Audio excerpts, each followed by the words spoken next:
My Lords and members of the House of Commons, I am deeply grateful for the addresses of condolence by the House of Lords and the House of Commons, which so touchingly encompass what our late sovereign, my beloved mother, the Queen, meant to us all. As Shakespeare says of the earlier Queen Elizabeth, she was a pattern to all princes living. As I stand before you today, I cannot help but feel the weight of history which surrounds us and which reminds us of the vital parliamentary traditions to which members of both houses dedicate yourselves with such personal commitment for the betterment of us all.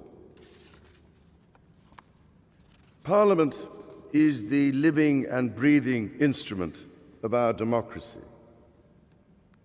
That your traditions are ancient, we see in the construction of this great hall, and the reminders of medieval predecessors of the office to which I have been called, and the tangible connections to my darling late mother we see all around us, from the fountain in New Palace Yard, which commemorates the late Queen's Silver Jubilee, to the sundial in Old Palace Yard for the Golden Jubilee,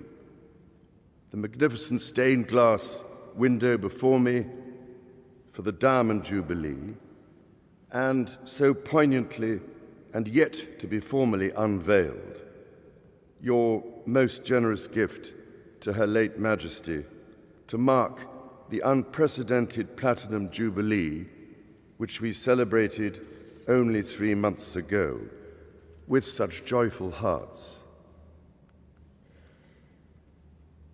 The great bell of Big Ben, one of the most powerful symbols of our nation throughout the world, and housed within the Elizabeth Tower,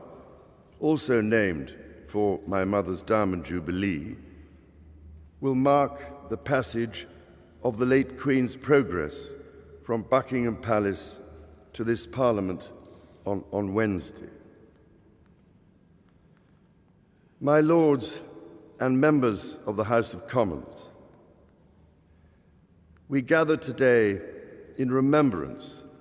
of the remarkable span of the Queen's dedicated service to her nations and peoples. While very young, Her late Majesty pledged herself to serve her country and her people, and to maintain the precious principles of constitutional government which lie at the heart of our nation. This vow she kept with unsurpassed devotion. She set an example of selfless duty, which, with God's help and your counsels, I am resolved faithfully to follow.